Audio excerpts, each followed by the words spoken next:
Well, thank you for joining us for our class.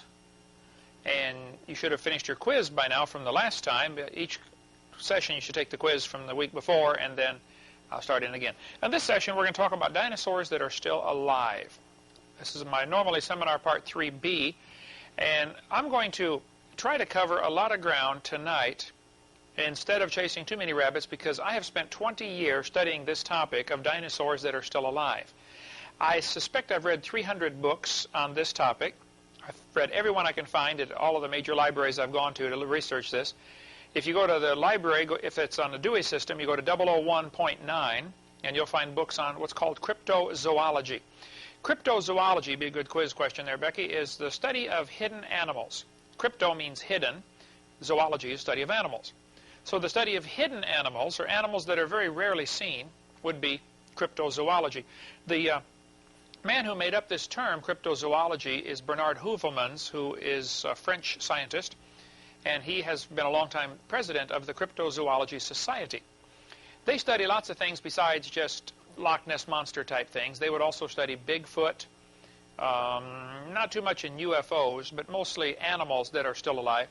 And so there have been, according to Bernard Heuvelmans, 20,000 reported sightings of dinosaurs in this century. Just in the last 100 years, there have been 20,000 people that claim they've seen a live dinosaur. Now, there's no question some of them are frauds, you know, mistaken identity, etc., etc. But let's just talk about this. Is it possible that some dinosaurs could still be alive? What I point out in my seminar is that I think we've got overwhelming evidence that dinosaurs have always lived with man. They're called dragons through most of history. And there are certainly a lot of artifacts found, human and dinosaur artifacts together, human and dinosaur footprints together. But none of that is necessary if dinosaurs are still alive. And I think there's quite a bit of evidence that some are still around. We're going to try to cover that as much as possible in one class and then go on into lies in the textbooks for our next one. But so I'm going to have to just cut it off in the middle and say, okay, research on your own. If you want to read some books, we have a half a dozen books in our catalog that deal with this topic. One that I wrote with William Gibbons called Claws, Jaws, and Dinosaurs would be just a cheap $5 book you could get, and covers a lot of information on dinosaurs still living. Most of the authors on cryptozoology are evolutionists. And it's really funny to read what they say. They will do all this interesting research on dinosaurs are still living, and they go through all these sightings and stories, and then they say, wow, it's amazing. Some survived for 70 million years. So they come to the wrong conclusion after all of that. The right conclusion is, no, the world is not 70 million years old. God made it 6,000 years ago. There was a canopy above the atmosphere when God first made it, increased air pressure. Dinosaurs lived with man during this time. We covered in the last few classes about the Ica stones. Who remembers how many Ica stones have been found?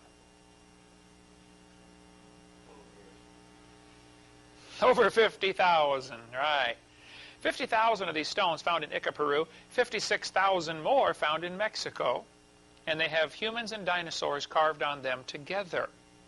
And here the textbooks are teaching the kids that dinosaurs lived millions of years ago, and yet we have art, we have artifacts, we have evidence that man and dinosaurs have lived together. I think probably there's a bigger picture we need to look at here. Satan hates humanity. He wants to send people to hell.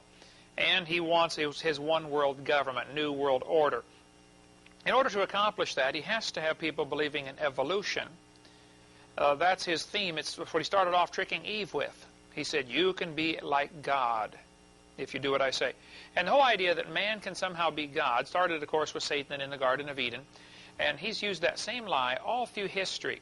And why let up? It's worked great, you know, and it's still going on here toward the end of time, teaching everybody that man can be like God. So dinosaurs are one of his favorite tools to use, because he can use dinosaurs and teach 4-year-olds about evolution. Kids that can't even read yet. Get a bunch of 4-year-olds together and hold up some dinosaurs and ask them the question, when did dinosaurs live? Instantly they will shout out, millions of years ago. And they don't even know what millions is. But they've already been brainwashed because of the TV, because of the books like this one.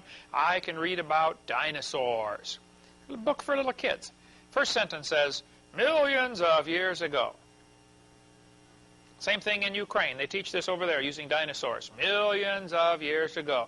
Every country I've gone to, I see the same thing in the kids' books. They use dinosaurs to teach them evolution. Here's a Dr. Seuss book.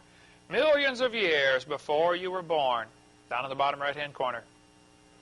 Well, now just hold on a minute. Is the Earth millions of years old? Well, of course we know it's not. But all the books on dinosaurs, nearly all of them that I see, say millions of years ago dinosaurs roamed the Earth.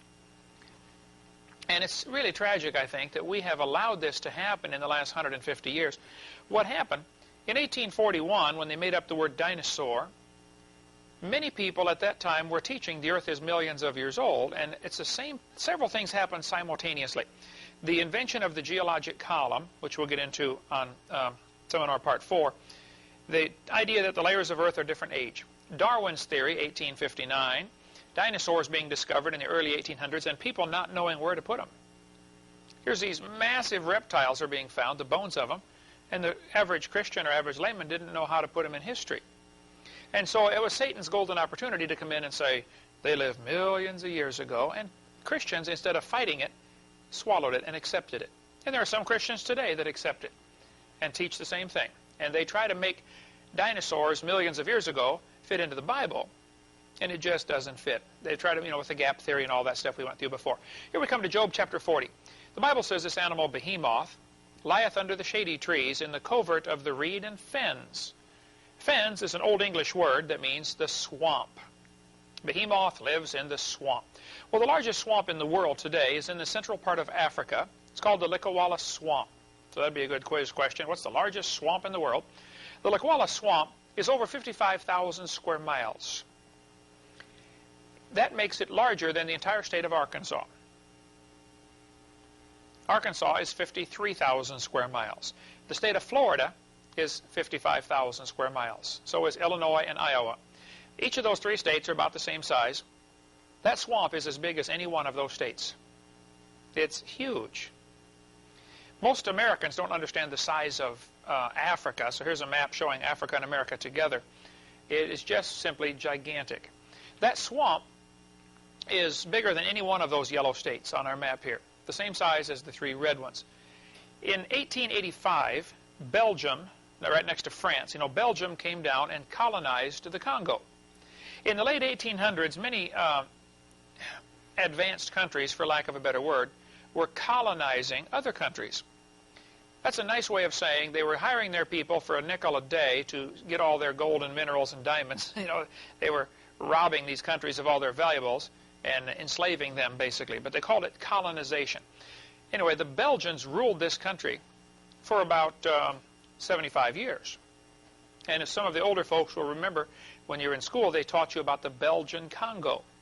This was the name of this country, Belgian Congo, until 1960, when the communists went in there and liberated them. You know how the communists liberate a country. You know how they liberated Ukraine, killed 10 million people and said, okay, you're free now. But the communists liberated them, and now it's called People's Republic of Congo. But for 75 years, it was called the Belgian Congo.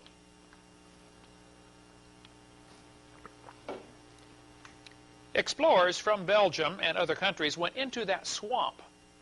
After all, they'd taken over this territory, let's see what we have here. Looking for gold and diamonds or whatever. In 1910, this article appeared in the New York Herald. Is a brontosaurus roaming Africa's wilds? Now, at this time, the brontosaurus had just been discovered before that. There were two groups, a guy named Cope, C-O-P-E, and a guy named Marsh, M-A-R-S-H. They were two fossil hunters that were in competition with each other. And they had crews that would go out all over scouring the West trying to find dinosaur bones and dig them out and bring them back and put them together in museums. They each worked for different museums. I think one was for Harvard and one was for American Museum in New York or something like that. Anyway, they had this tremendous competition to go out and look for these dinosaur bones to put them in the museums. They got in a hurry to put one together, put together this big dinosaur they found, but it didn't have a head. So some guy got a head from 4.5 miles away, brought it in, they stuck it on the dinosaur, and called it a brontosaurus. Most of the dinosaur names come from Latin words. Brontosaurus is thunder lizard, from Latin. And they said he was so big when he walked the ground would shake, They called him the thunder lizard, Brontosaurus. Many years later they discovered it was the wrong head. There never was a Brontosaurus. They had the body of a Diplodocus and the head of an Apatosaurus. It's not a big mistake. I mean, it's sort of like putting together bones of a dog, and you don't have a head. Say you put together the bones of a Chihuahua, and you find you don't have a head, so you put the head on there from a Great Dane. Well, they're both dogs, but there's no such thing as a Great Chihuahua. So there's no such thing as a Brontosaurus. It was a mix-up, but it's okay to use the term. If you watch Fred Flintstone, you know, he drives a Brontosaurus, and they eat Bronto burgers, and that's all from the Brontosaurus. So in 1910, they did not know about the mistake yet. It had just been put together, I think, in 1890 or something like that, and it was several years before they discovered it was the wrong head. So this article came out and said, is a Brontosaurus roaming Africa's wilds? This is in the New York newspaper, because so many people had gone in there and come out saying, you know, we saw a dinosaur in there, still alive. Now, I think the Lord always has his witness and his testimony in things, and here we have people, scientists and teachers all over the world teaching, you know, dinosaurs lived millions of years ago in the early 1900s. And persistently, these rumors start popping up, and dinosaurs still living. Just to give, you know, the Christians some hope that, hey, maybe the Bible is indeed the Word of God, and it's right. 1948, this article appeared in the Saturday Evening Post. Now, the Saturday Evening Post was a major magazine in the early 40s and late 40s, sort of like Time magazine or National Geographic or something like that. This article is three pages about dinosaurs still living. It goes through people who've gone in there and say, look, I saw one. Gives their testimonies in this article, January 3rd edition of Saturday Evening Post back from 1948. By the way, if anybody can get me an original copy of this, what I have, I found one at a library where they actually had the original magazine, 1948 Saturday Evening Post. And I photocopied the pages out of there, and it was a very lousy photocopy, so all I have is a lousy copy of the original. I would like to find somebody who has an original and buy it off them. So if you come across one, let me know.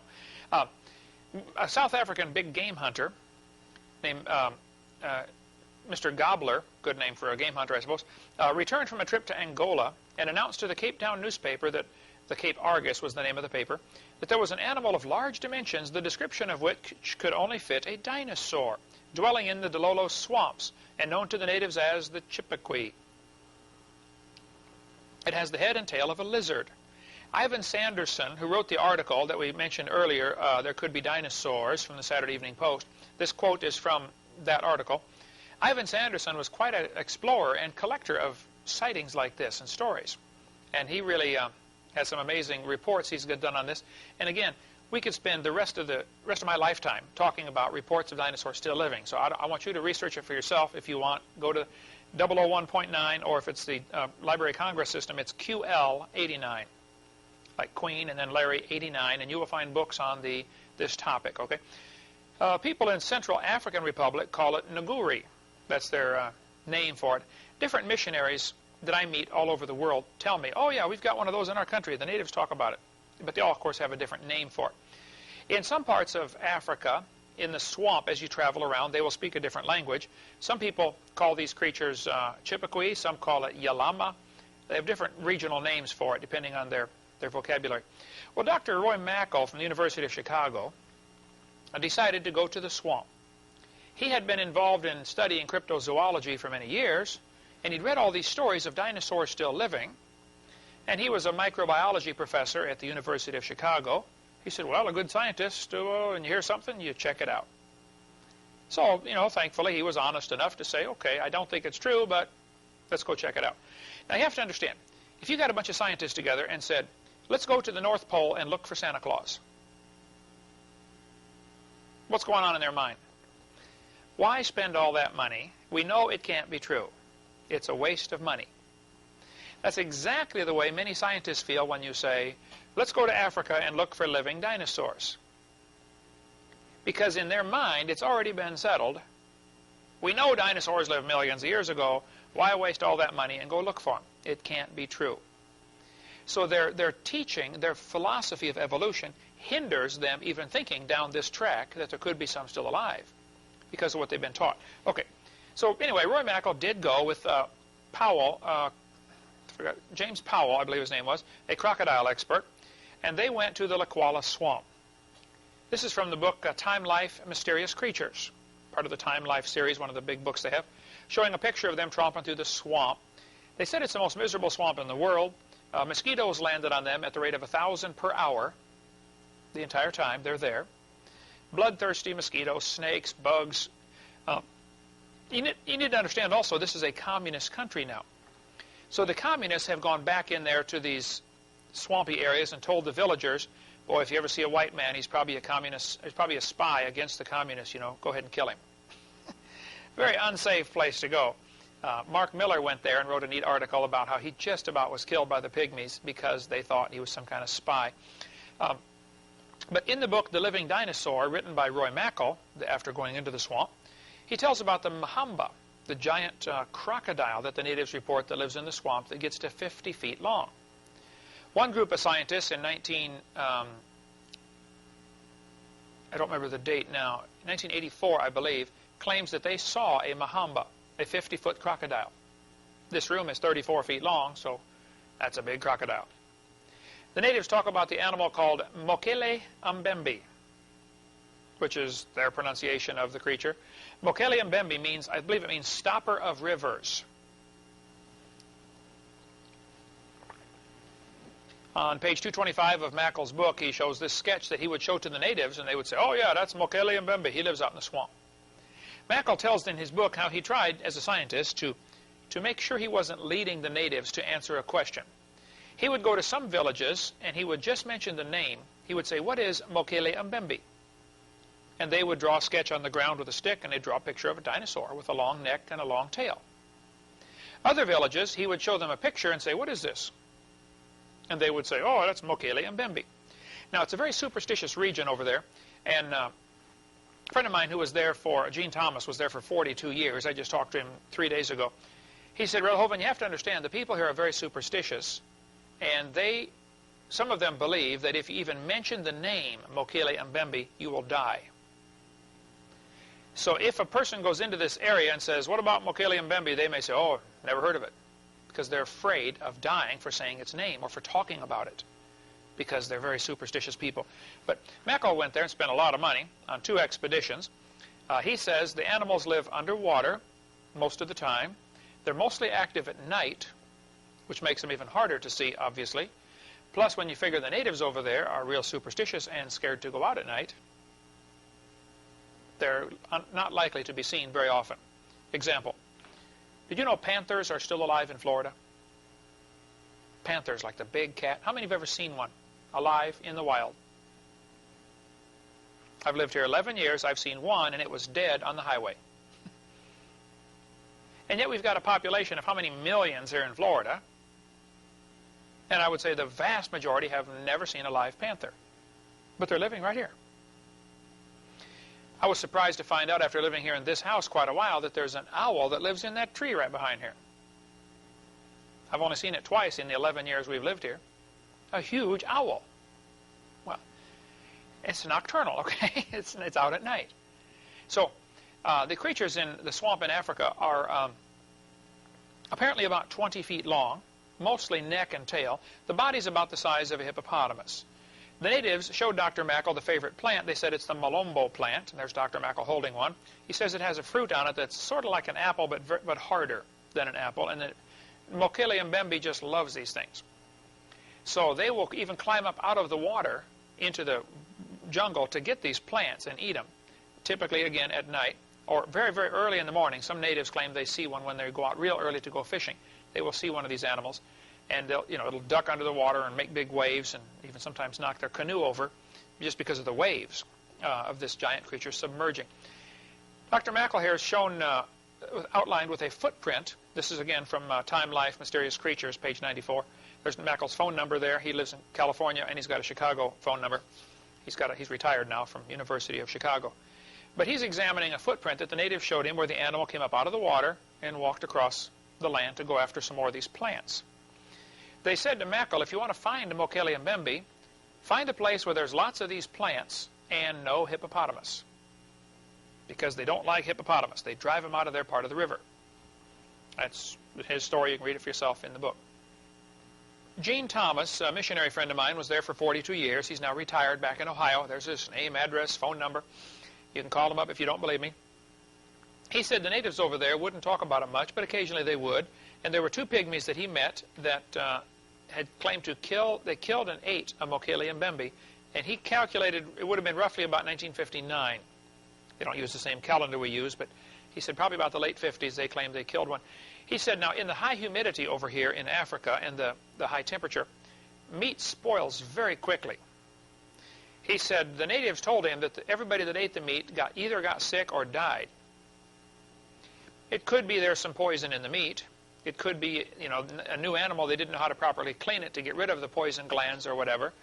Like if you kill and eat a carp, you have to cut out the mud strip or else it tastes horrible, you know, destroys the meat. If you don't know how to clean it properly, you can mess it up. Same thing with deer, you know, if you shoot a deer, you don't know how to properly clean it, you can spoil the meat. He said, I'm not sure what happened, but they may have gotten sick and died. He said it could be this animal was so huge they didn't want to waste the meat and they tried to keep it too long with no refrigeration. Bottom line is, it may just be a story, but the natives said, you know, we killed it and everybody that ate it either got sick or died. And obviously they did not die, they must have just got sick. But he said, the natives said that these animals will come up out of the river if you surprise them in their part of the river, and they will hit your canoe with your tail and break your canoe to slivers. Let me back up one picture. He told me that they put stakes across the river one time to trap one of these animals because it kept bothering the fishing. The natives were going into this one lake to go fishing, and these Mokele Mbembes kept coming in there, eating the fish and scaring the fish off. So they pounded stakes in the river, one of the rivers leading to this lake, to try to stop the creature, and when it got caught tangled up in the stakes, they speared it to death. Mokele said in his book that he could still see the stakes there in the river when he went, you know, 20 years later. So the story, he thinks, is true. Marcelina Agnagna is a biologist from the Congo. He's a communist teacher there, teaches in the communist school. He says he saw one in 1983, and he drew a picture of the back. When they asked him why he didn't get a picture, Marcelina said, well, I had a camera, and I took pictures, but the film was all ruined from the high humidity. Okay, a reasonable story, because it is extremely high humidity. You carry a camera through the jungle sometime and see how well it functions after 2 or 3 weeks of tromping through the jungle. It's pretty tough to keep your equipment. Just survival is a full-time job. Keeping your equipment working is another whole set of problems. Anyway, this is a fascinating article by Dr. Mark Miller, who went to the Congo swamp with a crew, and I'd recommend you get this Far Out magazine. Now, these guys are not necessarily Christians. They're just researchers, explorers, who go do research on dinosaurs still living, all kinds of amazing stuff in this Far Out magazine, Far Out Adventures. Their phone number right there, or their website, azstarnet.com. Miller said they were captured by the pygmies, and they were going to kill them. And so they got these guys were all in this hut, like 5 or 6 of them. They got all the patches and badges and medals they could find and put them all on this one guy's shirt. And he just marched out and said, I'm a important government representative. You know, they had Boy Scout medallions, security guard patches. And of course, the natives don't know what it is. You know, made the guy look important. And he went out and said, I demand that you release us right away. Well, the natives didn't know what to do, so they released them all. That's the story he tells in there of how they got out of it. But they just were nearly killed by these pygmies. A group from Los Angeles went there. Herman Regusters and his wife Kia are mentioned in this article, dinosaur-like beast photographed during African jungle expedition. Kia and Herman described the creature. They said they saw it and photographed it, but again, the pictures didn't come out very well. High humidity destroyed the film. He said the creature was dark brown in color. The skin appeared slick and smooth. Now, that's interesting. If the skin is slick and smooth, it's probably an amphibian as opposed to a reptile, which has scales. Unless it's just wet or muddy, and then you can't see the scale pattern. For instance, many snakes look slick and smooth, but they have scales. So it could be he didn't get a good enough view. He said had a long neck and a small head. Herman saw it, Kia, his wife, saw it, and on several occasions, and they heard it making a tremendous roar. Now, as far as I know, the only recording available, and I have it in our archives here somewhere, is about a 4 or 5 minute recording that they made of a tape recorder of this creature roaring at night. And it was dark, they couldn't get video footage, but they said it would go roar and then a slapping sound. Strangest thing they'd ever heard. And when you listen to the tape, you'll say, man, that sounds strange. They checked the voice print of this, whatever it was, because they just turned the tape recorder on and let it record while this creature is making its roaring sound. They couldn't even see it. They checked it with all sorts of other animals. You know, what's close to this anyway? What makes this sound? They found it was reasonably close voice print to, I think, a gecko lizard or some lizard, that when it roars, the skin on its throat puffs out, and then the skin slaps back. It's the closest they could find, so they guess it might be some kind of giant reptile making this noise. But Herman and his wife Kia said they heard the creature. Many other members of the expedition, including government officials from the Republic of Congo, saw it and heard it. Here's a story from the Boston Herald newspaper about how that there's an expedition going into the swamp again. There have probably been 30 expeditions into that swamp in the last 20 years trying to photograph or capture one of these creatures. Chuck Holcomb from North Alabama has gotten permission to go in there with a blimp, you know, inflatable dirigible, and fly over the swamp with cameras and infrared instruments to try to photograph this creature. He's got a couple of millionaires backing him up on this expedition. Chuck Holcomb's a good friend of mine. He's the one that built the huge cave, which you inflate, you know, for kids to get in, and it says Dinosaur Cave, and he's got it on the side, travels around and uses it as a ministry. But he's going over there, supposed to be, I think, fall 2000 or spring 2001, and he's going to actually go into the swamp and try to photograph this. He's concerned, and I mentioned this to him. I said, Chuck, I don't know if infrared will do any good if it's a reptile. They don't have any body heat. You know, they're the same temperature as their environment, so infrared may not show up. This article appeared in London, United Kingdom. There's a website there, or I mean, email if you want to get a hold of them. Hunters launch a trek for a living dinosaur. From you can get on cryptozoology.st if you want more on that. The natives over there claim that these animals live in caves. They're very rarely seen. They come out at night, and they eat plants for a while, and then they move on somewhere else. They're migratory. So it's not a simple matter of, hey, let's go take a picture and go home. It's just not quite like that. William Gibbons was Mr. Scotland, one of the bodybuilders, you know, like me. And he is a good friend of mine from Canada. He's been over there 3 times to the Congo swamp, and he and I wrote this book together. You can get a hold of him. His website is, or his email is congo@ionsis.com, ionsis.com, and talk to William about his expeditions. He's also been to several other places on cryptozoology adventures. For instance, there is some pretty good evidence that the dodo bird is not extinct. The last known dodo bird was like 300 years ago. And they've got it stuffed and mounted someplace in a museum. But there's some islands out between Africa and India where they say there are probably some dodo birds still alive. So he's doing research on that type of thing. I was about ready to go on TV one time in Canada on the 100 Huntley Street Club program. And I'm sitting there, and you know, they're putting makeup on and all this stuff for TV. And I'm sitting there with a missionary who I had never met before. His name was Cal Bombay, and he does a regular story on this 100 Huntley Street every week, or every day, whatever they broadcast. And I was telling Cal about dinosaurs still living, and I had Roy Mackall's book there. And I handed it to him. He just was thumbing through it, and he stopped on this page right here, page 256, and said, my wife and I saw one of those. He said, I was missionary in Kenya, Africa, for 15 years. He said, we're driving down this dry, dusty road, very arid region, lots of small brush everywhere, and we saw this giant creature. He said, I would guess it was about 15 or 18 feet long, like a monitor lizard. He said it was stopped in the middle of the road, like it was sunning itself, trying to warm up. You know, lizards have to lay in the sun to warm themselves up.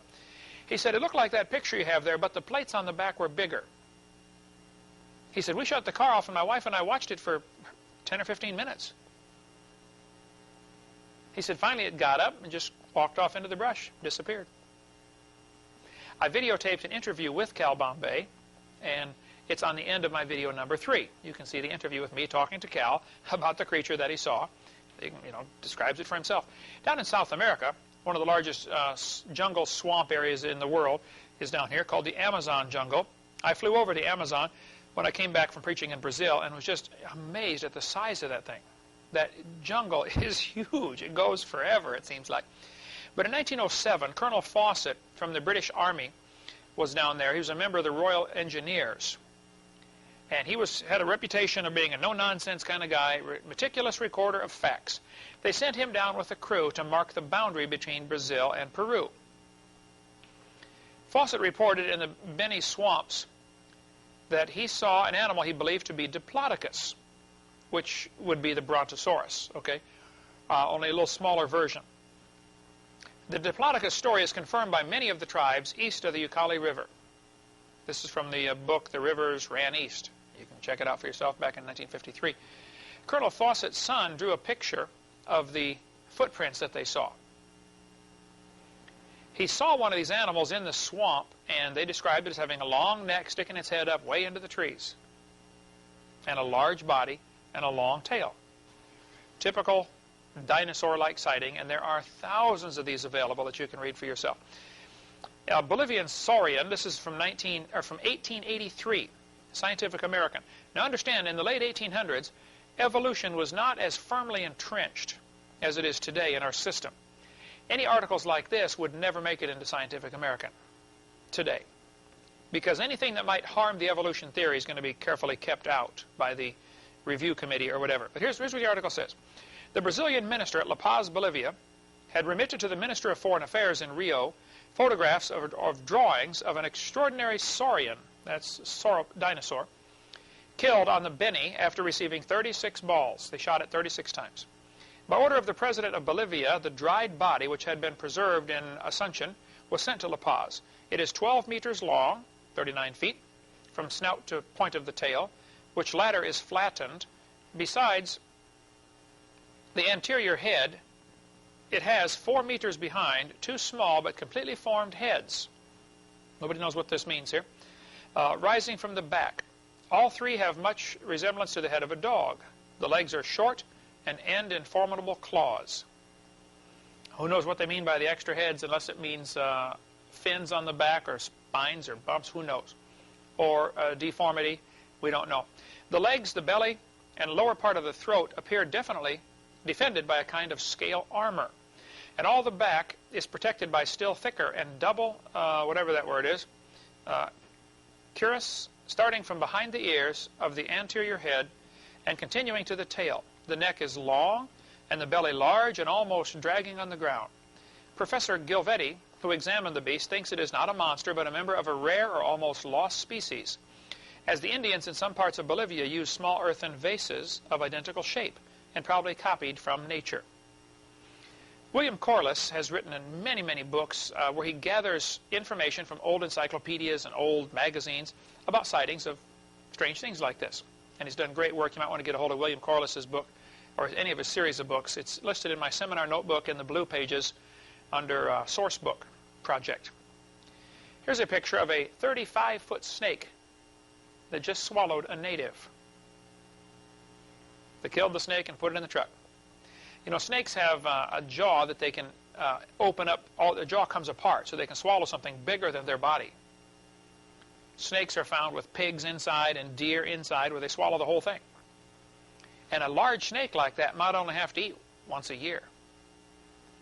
Guinness Book of World Records has 32 feet as the longest snake proven. Well, Colonel Fawcett said he shot and killed a 62-foot anaconda snake in the jungle down there. The natives that were with him said, "Colonel, you should see the big ones." The natives were terrified when he shot this thing because they said, "Oh, no, don't shoot it, because if there's one, there's going to be 2. There's another one around here somewhere." Well, he shot it and killed it and measured it. Now, the guy's a member of the Royal Engineers. He ought to know how to run a tape measure. He said it was 62 feet and some inches long. I mean, he measured it. Officials of the Brazil-Colombia Boundary Commission in 1933 killed a 98-foot snake, 2 feet in diameter, with a machine gun on the banks of the Rio Negro. They claimed the creature weighed 2 tons and 4 men had been unable to lift its head. Bernard Heuvelmans, president of the Cryptozoology Society, has one of the biggest and best books on this topic, even though he believes in evolution.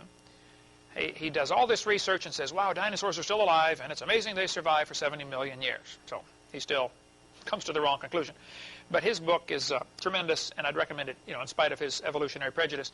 A cook from a hotel in Amazon jungle said he saw a 100-foot snake.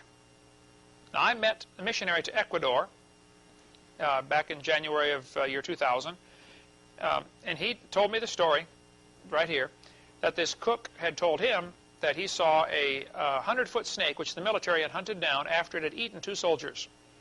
The snake's head was 5 feet long. And this guy was a missionary to that region, and the cook went to his church there and told him the story. Said, that's what happened to me. This was in Reuters News Service, 1997. 130-foot boa seen in Peru. That's a big snake. Terrified the villagers, of course. It crashed through the jungle. When it was all done, it left a trail that a wagon could go through as it pushed the trees and brush out of the way. 1948, this picture was taken in South America of a snake floating down the Amazon River. The witnesses claim it was 150 feet long. Nobody poked it to see if it was alive. They just let it float on by. Good thinking. Now, Jim Foster was a student of mine for many years, and then he became a missionary to, he was in Amazon for a while. He told me that down where he was, in the central part of the country, the Amazon River was only 9 miles wide. Can you imagine a river 9 miles wide? When it gets out near the Atlantic Ocean, it becomes 200 miles wide. That's a big river. All sorts of things are in that river, of course, the piranha and all this kind of stuff. But in Scotland, of course, many folks have heard of the famous Loch Ness monster. We'll talk a little bit about Loch Ness and some of the other creatures that have been seen recently, right after we get back from the break. Strange and unexplained phenomena. See, to the average person, sighting a dinosaur is strange and unexplained phenomena. To the Christian, it's not a problem. So there's some still around. The unexplained, and they have a whole section on Loch Ness Monster, or, of course, he's got a section on Bigfoot, and a section on dinosaurs still living, and a section on UFOs, and all sorts of neat research, and I read all this stuff, and yet they come to the wrong conclusion. Here's one, alien animals, really a good one. Again, wrong conclusion. In Witch-Bound Africa. Now, this is an older book, I think 30s. Let's see. 1967. About explorers who'd gone in there reporting these dinosaurs still alive. Dr. Bernard Heuvelmans, I mentioned, the president of the Cryptozoology Society. Here's his book. I read it very carefully, the entire thing. And it's really amazing, all of the stuff he's got in here. And yet again, wrong conclusion. And he's a brilliant scientist and a good guy, but just needs to put it into Christian perspective, and it'll all make sense. Okay, Loch Ness. I don't tell how many books have been written about Loch Ness. Here's the enigma of Loch Ness. And again, many, many stories. I read, I don't know about all of them, but I've read an awful lot of them. Probably 100 books just about Loch Ness. Because some tell the same stories. The same stories appear in many books, and other times you glean new things from other authors. There's a website, lochness.co.uk, if you want to get on their website, or cryptozoology.com. Good websites about this. In northern Scotland, Loch Ness is a long lake. It's 24 miles long, about a mile to a mile and a half wide. Loch Ness is extremely deep. It's about nearly 1,000 feet deep in places. Now, before 1933, there was not really good access to the lake. If you wanted to see Loch Ness, you had to climb over the mountains. There are mountains on both sides of the lake. It's in a very deep valley called the Glen, the Great Glen, or something like that. Loch Ness, actually, if you look at it, is part of a channel. I'll back up a couple slides here. You can swim all the way across Scotland through these different lakes that are connected, lakes and rivers. Loch Ness is connected to the ocean via a river. Look at the north end there. You can see the little river goes up to the small town of Inverness. It's 7 miles from this little town, which has about 20,000 people, 7 miles up to Loch Ness. If you've ever taken a boat ride for 7 miles, you know how monotonous that can be, because boats typically don't go real fast. But about the only access to this lake was go up the river 7 miles. And that's just to get to the end of the lake. You want to go 24 miles to the other end and turn around and come back. It's an all-day trip to go the length of Loch Ness. There were some old monasteries built along there and some old castles. The Urquhart Castle is there on Loch Ness. But in 1933, some guy decided to put a road in on the edge of the lake. And because it's real steep and from the mountains, that's not as easy as it sounds. They had to blast a groove into the mountains, like they do up in the mountains of Pennsylvania. You know, you got to cut a V out of the rock to get where you're going. So in 1933, they blasted a roadbed and put a road in. Now, you did not have to go over the mountains to get to Loch Ness. You could just drive along the edge of it. Nice, curvy, windy, scenic tour. This picture shows the Loch Ness road from the other side, as my drawing did on the last one. This author said there have been 9,000 reported sightings, 3,000 of them recorded. Now, in 1933, when the road was put in, there were 52 separate sightings of the Loch Ness Monster. Many people have guessed that possibly because they were dynamiting along the edge and it was a lot of noise, blasting rocks into the lake, it disturbed whatever was in there. Who knows? The creature certainly could have swum out to the ocean, because it has access back and forth to the ocean from Loch Ness. Today, in the year 2000 here, it's a little over 11,000 reported sightings of the Loch Ness Monster. This is from In Search of Mysteries. Let's see, I'm sure I've got that here somewhere. If you want to read it for yourself, there's tons of books on this topic. Encyclopedia of Monsters. Anyway, he said 9,000 reported sightings, and now it's over 11,000. There's no question some of the 11,000 sightings are hoaxes, lies, frauds. Somebody floats a rubber ducky and takes a picture and claims they saw the Loch Ness Monster. There certainly is some tourist value to this, brings a lot of tourists in because they claim they've seen Loch Ness Monster, and then, of course, that's money. So, but the fact that there's a few frauds doesn't mean they're all frauds. What some people do is they get the mistaken idea, if they can prove one of these sightings to be a fraud, that proves they're all frauds. Well, that's silly. That's like saying if I can find one counterfeit $20 bill, that proves they're all counterfeit. Well, that's a poor example because they are all counterfeit, since the Federal Reserve just prints them, Anyway, you know what I'm talking about. Different tabloid newspapers will always put something in there about we captured the Loch Ness Monster, and it has a baby like this one here. But Sir Peter Scott, as a member of Parliament, he claims he has seen the Loch Ness Monster. He wears the shirt, "I believe in the Loch Ness Monster." That'd be the equivalent of a U.S. senator. He claims, and most people claim, it's a plesiosaur. Now, when you read all the books about Loch Ness Monster, and again, I have read lots of them and lots of articles and stories and sightings, they will, almost all of them, describe a plesiosaurus, a long neck, 4 flippers, short tail. Some of them describe humps on the back. Some say there are no humps. I've read at least one, maybe 2 stories where somebody said they saw the creature going very slow and there were humps on its back. Several people describe it as bunches on its back. And then there were 2 of these stories that said they saw all of these bumps straighten out into one big hump as it took off swimming real fast. Who knows? The theories are that probably, the best theory that I'm aware of is that probably these, as the creature is going slow, the muscles are contracted on its back, making the bumps. And then when it swims fast, the muscles straighten out into one long hump. You got a better idea? I'd love to hear it. But when you read these articles about Loch Ness Monster, like this one is from the book Strange Animals, which I don't think I have out here. But he says, others insist Nessie must be a plesiosaur. One thing wrong with this theory is that plesiosaurs are believed to have become extinct 70 million years ago. Now hold it. There's nothing wrong with the theory. There's something wrong with his prejudice, because he's already decided he believes in evolution. Arthur Grant is a veterinarian student. He nearly ran into Nessie on his motorcycle one night. 1:30 or 1:40 in the morning, he's driving down this new highway there in 1934. The road's just been in for a year. And Nessie scooted across the road in front of his motorcycle. Now, the guy's a veterinarian student. He ought to know something about animals. So he drew this sketch after the sighting. He said it moved very clumsy like a seal with flippers. Here's the sketch he drew of Loch Ness Monster.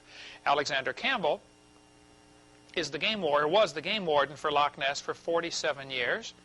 He said he saw it 18 times, and it looks like that. That was from his 1934 sighting, shortly after the road was put in. Cages have been built. They've baited the traps with everything you can imagine and some stuff you cannot imagine, trying to capture this creature into the traps. They've tried all sorts of things to get Loch Ness Monster. You have to understand, Loch Ness is a huge lake. It's big enough that everybody in the world could go drowned in it at the same time. It would hold the entire world's population of 6 billion people would fit in that lake. And it is very black water. It's got so much suspended peat particles in it. Here is a bottle of water from Loch Ness. Because it's in a valley between these mountains, when it rains, especially peat, which is partially decayed plant material, washes off into the water and very, very slowly sinks to the bottom. Any little movement or storms or disturbance, makes the water muddy, like a mud puddle. I'll pass this around. If you shake it up, you can see all the stuff floating in here, the suspended peat particles. That is what the whole lake is like.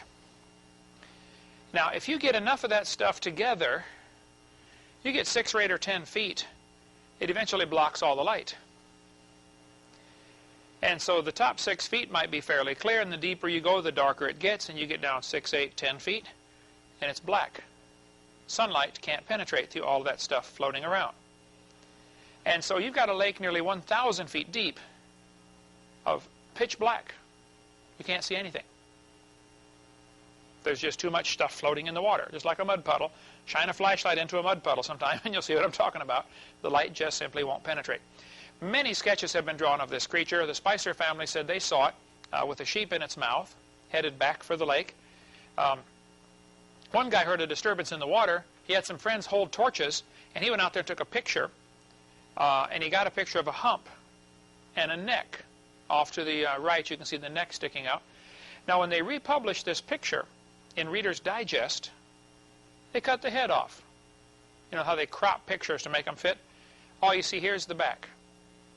In the Reader's Digest, Reader's Digest abridged version, they cut the head off of the creature. McLeod said he watched it through binoculars for 10 minutes. Tim Dinsdale, the author of this book, Loch Ness Monster, which is still on the shelf in there, Tim Dinsdale was an engineer from England or London, I believe. He went and saw the Loch Ness Monster. He said he videotaped it for like a minute, or filmed it with a film. It was a great distance. It was zigzagging back and forth across the lake. He took the film to the, I believe it was the military, the Royal Air Force, the guys who analyze film, like high-altitude photography. And they said it's definitely an animate object, the living object. And Tim got so excited about what he saw that he quit his job, bought a boat, and went and lived on Loch Ness. He wanted to see it again, that bad. Dedicated the rest of his life to researching, interviewing people who've seen it, gathering information. To my knowledge, he never saw it again. But he's written several books. He just died here several years ago, but he wrote several books on the Loch Ness Monster. He describes, for instance, Torquil McLeod, who watched the critter for 9 minutes through binoculars and drew those sketches.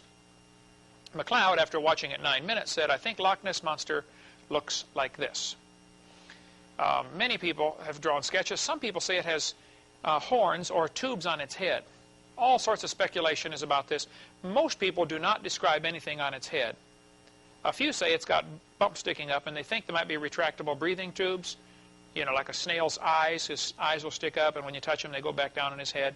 There's all sorts of guesses on this. Nobody knows for sure what it is.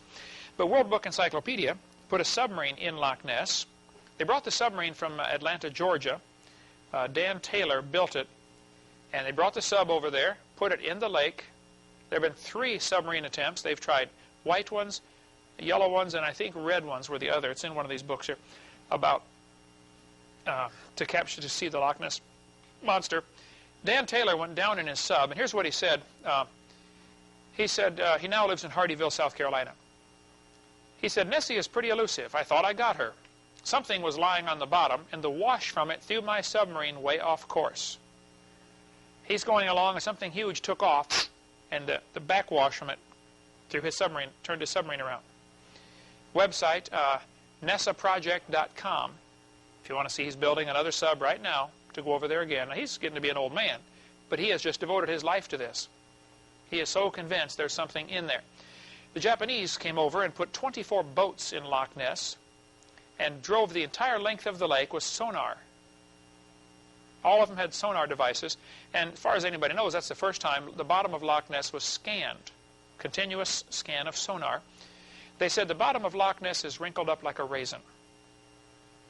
There are many places to hide, and I'm sure Nessie heard 24 boats coming down the lake. Sound travels real good underwater. There appear to be caves off to the side up into the mountains. Some have speculated that there might even be what's called an airlock, where the creature could go from the lake up into a cave in a mountain and then back down into the ocean. So the water wouldn't be transferred back and forth, because same thing as a toilet, with the siphon on a toilet. But there could be a mechanism of getting back and forth. You certainly can swim out the Inverness River, except there are locks and dams in the way now. But even then, you could still get out. One guy did get a picture of a giant diamond-shaped flipper. The Academy of Applied Science, 1972, got this picture. Rhines, I think his name was. It's been a while since I read that story. But he said he dropped a weight down where the water was only 80 feet deep, and it had a float on the top, and he attached cameras that were sonar activated. And he put sonar device down there, so if anything swims in front of the camera, it'll trigger the camera to take pictures and flashes to go off. Understand, this is extremely dirty water, as you can see from the example there. And so the images here are computer enhanced from the images that he got with his film because of the murkiness of the water. But again, it appeared to have diamond-shaped flippers. There's a fairly famous picture here from Reader's Digest showing Nessie with its mouth open. Many people describe humps. The surgeon's photo is interesting. They claim it was faked, and it certainly could have been. I don't know. But the story goes that a London surgeon was down there at Loch Ness with his mistress.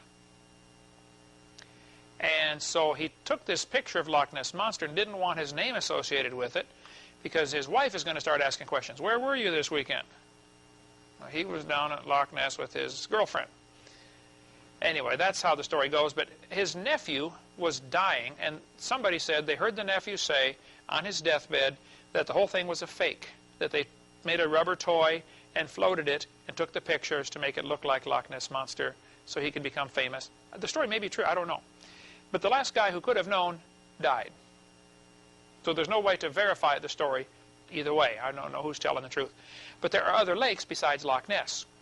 There are several other lakes in Scotland describing creatures like this. And I don't have any of the books here, but I've read books about Morgwar and other lakes over there. Let's see, there's the Loch Morar, Loch Shiel, Loch Lochy, Loch Ness, Loch Arkaig. And many have legends about a creature similar to this. The Morgwar is the Cornish sea serpent, the part of England sticking out down there at the bottom left-hand corner.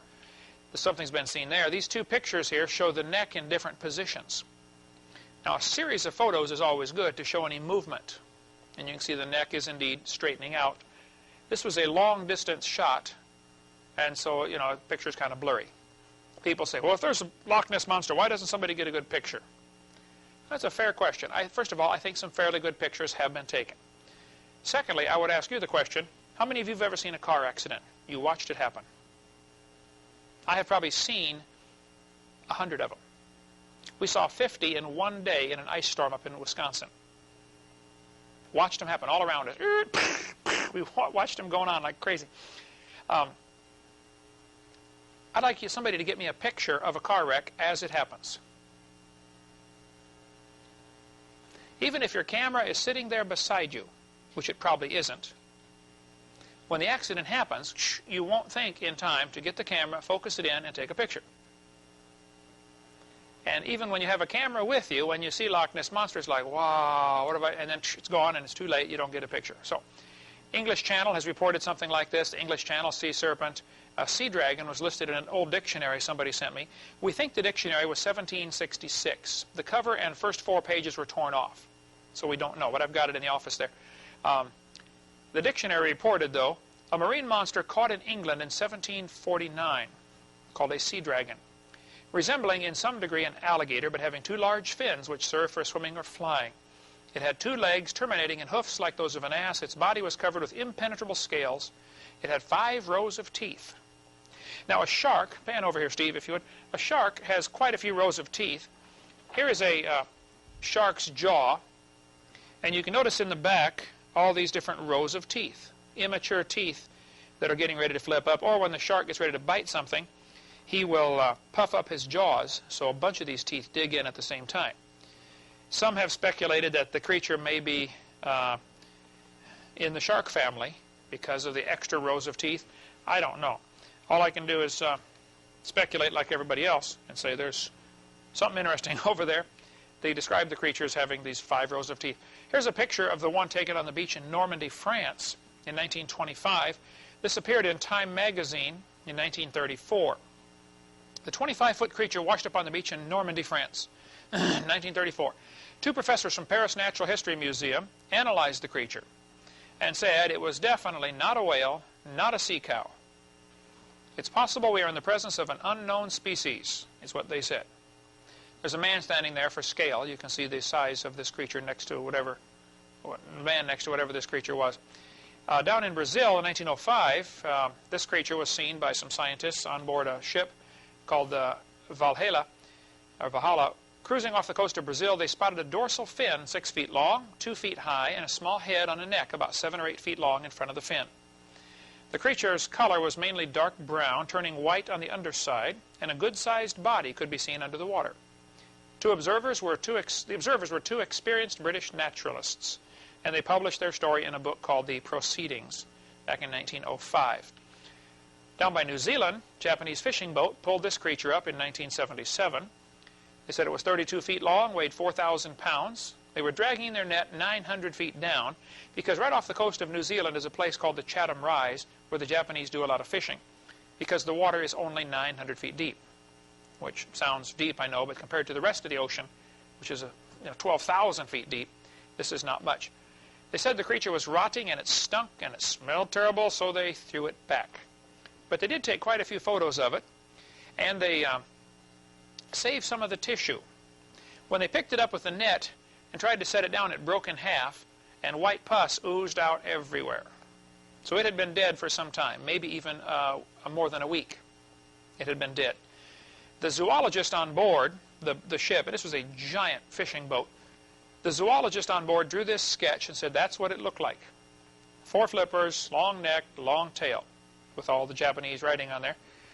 They made a special stamp for Japanese mail that year, 1977. They said it's the greatest find in 100 years of Japanese science. And that's a commemorative stamp. Now, the tissue that was kept was analyzed, and they did a protein analysis. And they said it was 96% similar to shark protein.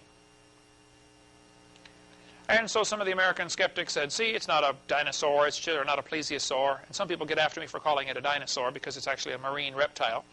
Well, I understand, but look up any book on dinosaurs. You'll find plesiosaurs listed in there. Every kid thinks it's in the dinosaur family. But they said it's 96% similar to shark protein. And they said, see, it was just a basking shark. The excuse they always give for these creatures is they say it's just a basking shark, which is a monstrous shark. And when it dies, they say the gills rot and fall off, the flippers fall apart, and it ends up looking like it has 4 flippers and a long neck, when actually that's just his spinal cord and the gills are gone. I've read all that stuff. I've heard all that stuff many times. The people on board who had it said, look, we know what a basking shark is. It's not a basking shark. They also, when they analyzed the protein and found it's 96% similar to shark protein, I believe it's elasmatin or something like that, they said, see, it's just a shark. I want to hold it. First place, nobody's ever seen plesiosaur protein to know what it's supposed to look like. Secondly, 96% similar means it's 4% different. 4% of the DNA code is a lot of information. Humans and chimpanzees are supposed to be 99% similar. But obviously humans and chimpanzees are extremely different. So 4% doesn't impress me, because that's just a cop-out to say, well, it's just a basking shark. I'm sorry, I just don't buy that. The people who had it in their hands said, no, it's not a basking shark. In Russia, what does that say in Russian across the top there, brother? Puzzle. Mystery? Puzzle of lake. Mystery of the lake. Okay. This article in Russia describes the animal that was seen in this lake that had a fin on its back. Interesting. What looked like a huge dinosaur washed up on the beach in Russia on the north coast in 1994. They said the creature was 39 feet long. Northern island of Japan has a creature like that. I just talked to a missionary over there yesterday, a day before, recently here. I'm going to the central island of Japan, Tokyo area, in a couple months, and he's a missionary on the North Island. I forget the name of the island now, but he's going to do some checking on this creature, but hasn't been seen since '73. But there were rumors of this lake over there up in the mountains of a creature like the Loch Ness Monster. There's a lake in southern Japan on the South Island right there where they call the creature Issy. Nessie, Loch Ness Monster is called Nessie. This one's called Issy. There's a big lake over there, Lake Ikeda in Japan. China has one. Some people said they saw one. They called it a USO, unidentified swimming object. The monster was golden yellow in color, had a long neck, beard, a horned head the size of a wash basin. Here again we have the report of the horns on the head. Nobody knows what it was. Reuters News Service reported in this lake in Sweden there have been 450 people who claim they've seen this creature, a similar creature to Loch Ness Monster, in one of the lakes up there in Sweden. Canada has many lakes reporting creatures like this. Canada's Lake Monsters. We sell the book through our ministry here. Nessie's Canadian cousin. Scientists are believers. Down in southern British Columbia, just north of Washington State, is the town of Kelowna, which is right on a monstrous lake called Lake Okanagan. Lake Okanagan is 80 miles long. That's from here to what? Biloxi, Mississippi. Just about. 80 miles. Long lake. There's a $1 million reward out if anybody can capture the Ogopogo. This plaque is up there about Ogopogo's home. Before the unimaginative, practical white man came, the fearsome lake monster, Nahatik, whatever, was well known to the primitive, superstitious Indians. His home was believed to be a cave at Squally Point, and small animals were carried in the canoes to appease the serpent. Ogopogo still is seen each year now, but now by white men. The $1 million reward was quickly withdrawn for fear somebody would go out and try to kill it, you know. But at the end of my video number 3, I have interviews on there with people who claim they've seen the Ogopogo, as the creature is called. This article by Mary Moon says, Ogopogo, here it says, they were the latest among thousands to see something strange in this narrow 80-mile-long lake in southern British Columbia. I interviewed this guy on top for nearly an hour. These 4 men spent their lifetime fishing out in the Atlantic Ocean, off the coast of Cape Sable Island, Nova Scotia, right there. He told me the story. He said, Brother Hovind, I was out there. I met him in 1992. There's his phone number right there. He said he'd been fishing since he was 5. There's a bunch of fishing village there. I preached in that village. He said, I'd been out there fishing since I was 5. He was 67 at the time, so 62 years of experience out there on the ocean. He said, I've never seen anything like it. I don't ever want to see anything like it again. He said, this creature came out of the water and chased our boat from 1 to 2 miles. He said it was 40 to 50 feet long. It held its head out of the water about 15 feet, so it's not a fish. He described it as having 4-foot tusks like a walrus, like in sharp-pointed teeth about the size of his fingers. I showed him the plesiosaur. He said, no, it's not exactly like that. The neck was thicker, 2 foot thick, 8 or 9 feet long, with 9-inch diameter eyes. And he said the eyes were set at an angle from the front. Because I asked him all these questions. I said, were the eyes on the front, like humans, or on the side, like a fish? He said, kind of at an angle.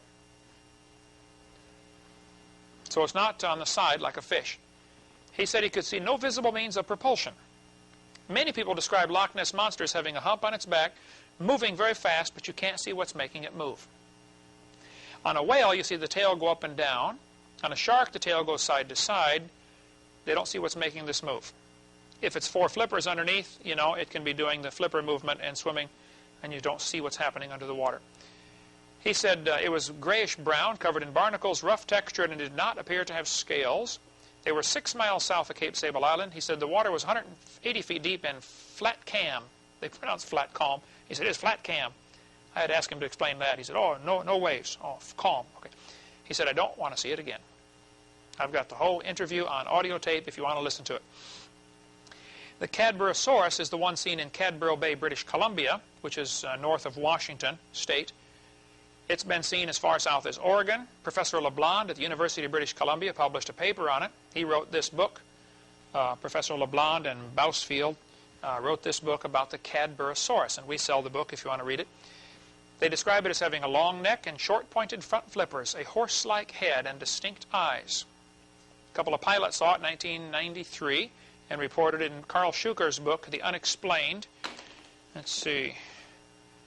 Unexplained by Jerome Clark. Unexplained by Carl Schuker. There must still be in the library there. Yeah, it's still in the library. Oh, here it is. No, this is another one by Jerome Clark. I got Schuker's book, too. Anyway, he's an English scientist who writes a lot on this topic. A baby one was captured in I don't remember the date now, but a guy was sailing out there in this huge bay, and this thing went swimming past his boat. So he put his dip net down and pulled it up, dumped it into a bucket full of water, and drew that sketch of it. He didn't have a camera, but he drew this sketch, and he said the thing was scratching, obviously distressed, trying to get out, panicking, so he dumped it overboard. Didn't save it. There's two little front flippers, bumps down its back like scales, large eyes, and a head shaped sort of like a horse. That's what they describe it as. We sell this book also, Monster, about North American lake monsters. I talked to this man. His name is Jacques Beauvais. He's a Canadian researcher who does research on the Lake Memphremagog monster. This is a huge lake that goes from Quebec down into Vermont.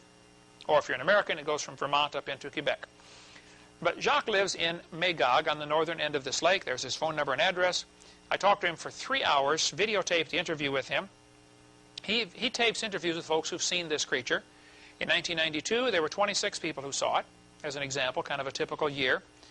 Something's been seen in Chesapeake Bay here in America, in the Potomac River. They describe it as looking like the Loch Ness monster. In the south end of Rhode Island, there's an island off in the ocean there called Block Island. There's a picture of the Block Island. On this island in 1996, this creature washed up on the beach. Someone stole the bones later, but it's about 14 feet long. Nobody knows what it was, a totally new creature. Lake Erie reports something called Erie's Bessie, matches Nessie. Here's an article from the Pensacola News Journal back in 1990, where they describe the creature as being 35 feet long, black, having a snake-like head. Boaters spot the Erie monster from Huron, Ohio Associated Press. Serpent-like creature makes Lake Erie its home. And you can read books on it and watch my videotape on that. I talked to John Kraft, who saw and photographed the Lake Erie monster. My interview with him is on the end of tape number 3. He said, Mr. Hovind, I was going to photograph the sunset. I was there with my wife, and I think it was her brother and his wife or something like that. But he said, I was getting the camera set up, and they said, what is that? And we looked over, and at first we thought it was 100 men swimming in a row, having a race. And we thought, boy, it's getting almost dark. It's getting kind of late to be swimming in Lake Erie. But then it stuck its head up. He said by the time he got his camera put together and focused in, the head was down. All he got was the back. He said, sorry, that's the best I got right there. I showed him my plesiosaur model. He said, no, it's not quite like that. The neck was a little shorter. Pete Peterson is a taxidermist who lives on Lake Erie. People catch fish. He stuffs them and mounts them. He was walking on the beach in Lake Erie and found this creature. Seagulls were pecking at it. He took it down, took it home, stuffed it and mounted it. He said, I don't know what it is. You tell me. Carl Bob bought it off him, took it down to Glen Rose, Texas. When they did a CAT scan of it and an X-ray, and now they're doing a DNA analysis, they found there's a fish hook stuck in the head. So apparently it got caught sometime and broke the line or something. The fish hook is still stuck in its head. Nobody knows what the creature is. Scituate Harbor, I stopped there and saw the people who were the first ones to see the Scituate Harbor monster. 1970, this critter washed up on the beach. I talked to the sheriff, who was the first one there on the scene. It washed up at 2 in the morning. It stunk terribly. You could smell it for 3 miles. So the sheriff was called. He went out there to see what the stink was, and it's this 50-foot-long creature laying on the beach. As soon as a rock radio station heard about it, they started announcing at 2 a.m., hey, there's a sea monster washed up on the beach in Scituate Harbor. And people came down for miles, and all the highways and streets were blocked for miles. People trying to get to see the sea monster at 3 a.m. Anyway, everybody brought hatchets and machetes, or most of them did, and started cutting off pieces and taking it home so they could have a piece of the sea monster.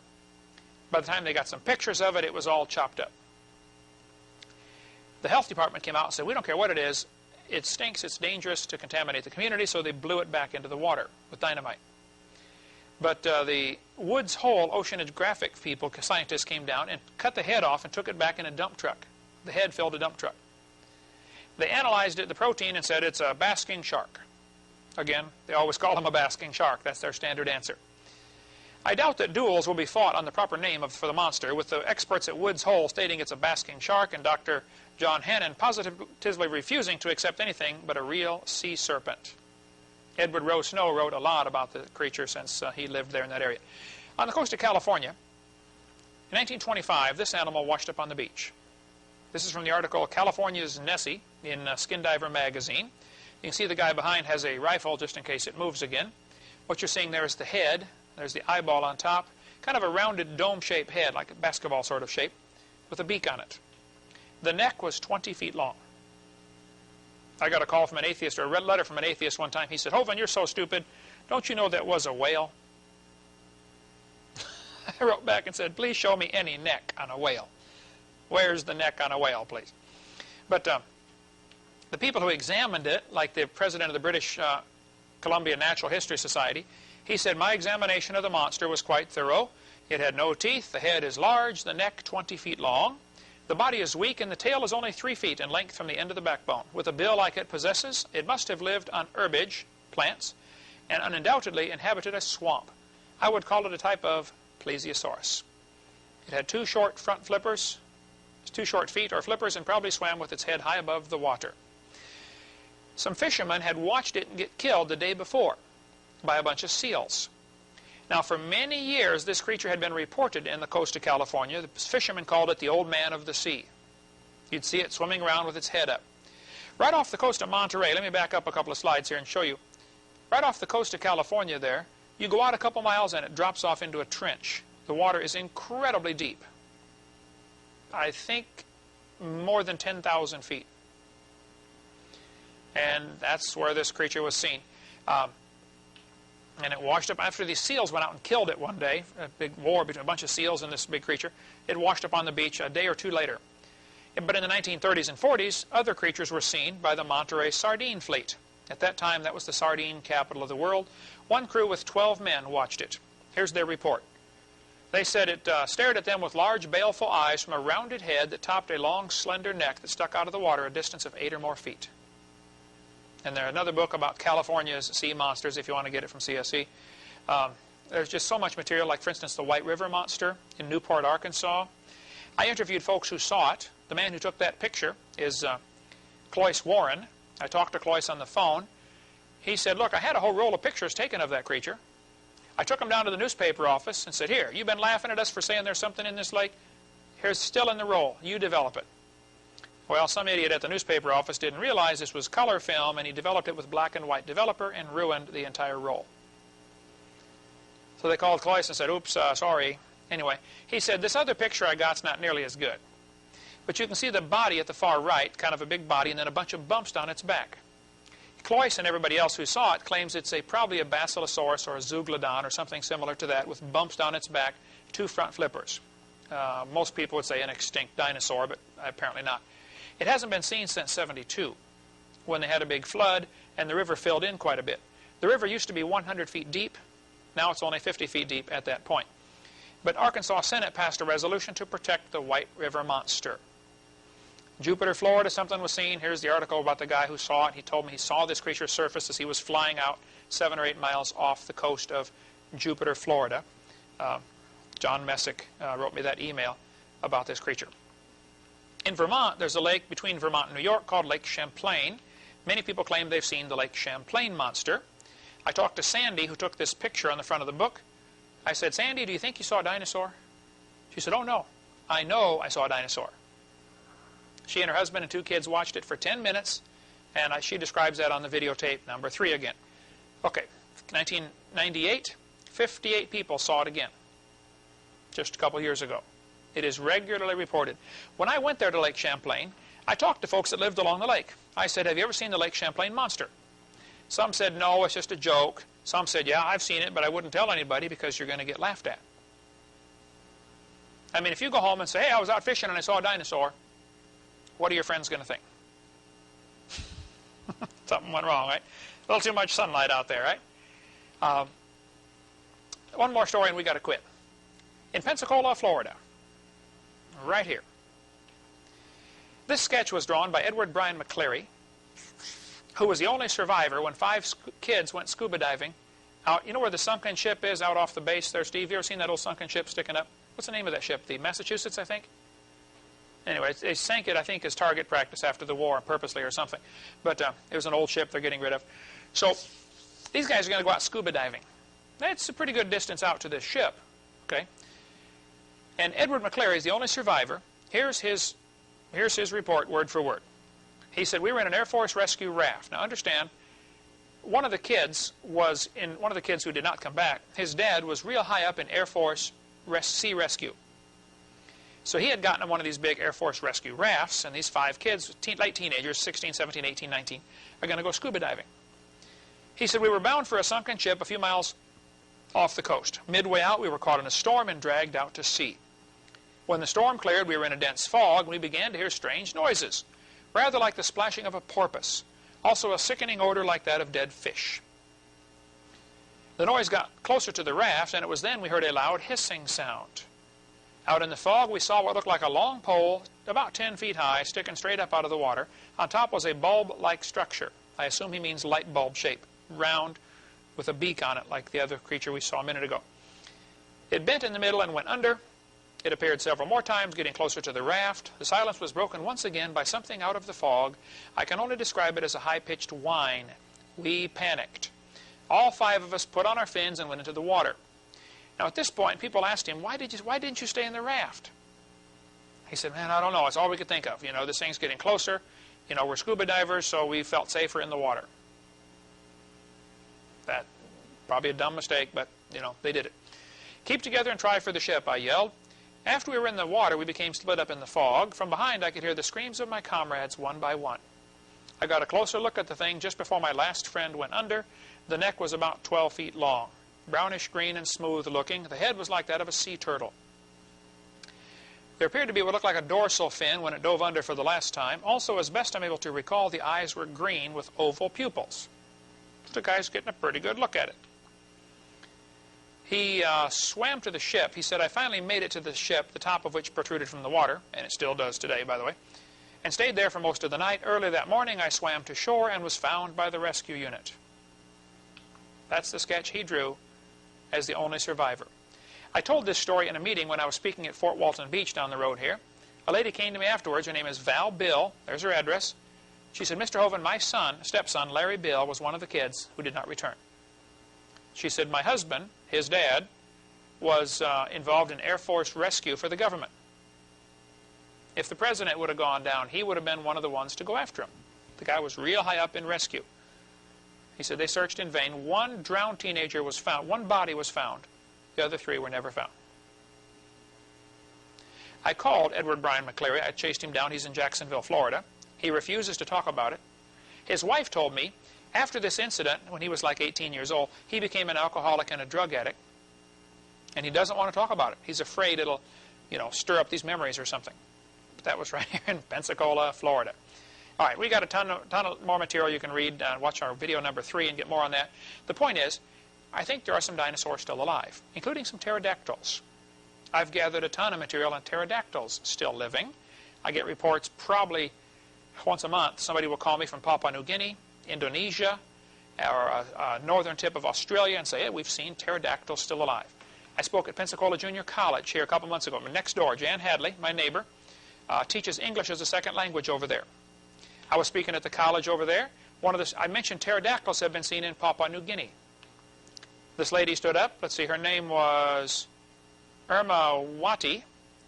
She's a medical doctor, came over to America. She's studying English right now at PJC.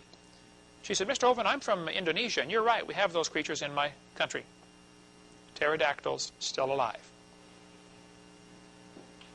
I've had many missionaries tell me they've seen this, and maybe at the end of this tape, if there's time, we'll just go through and flash up the slides real slow. You can read it for yourself and chase down the information.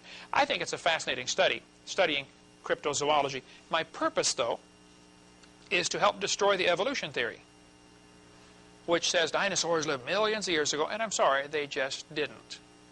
They're part of God's normal creation. They've lived with man all through history, and there might be a few small ones still alive today. And that's the point of all this.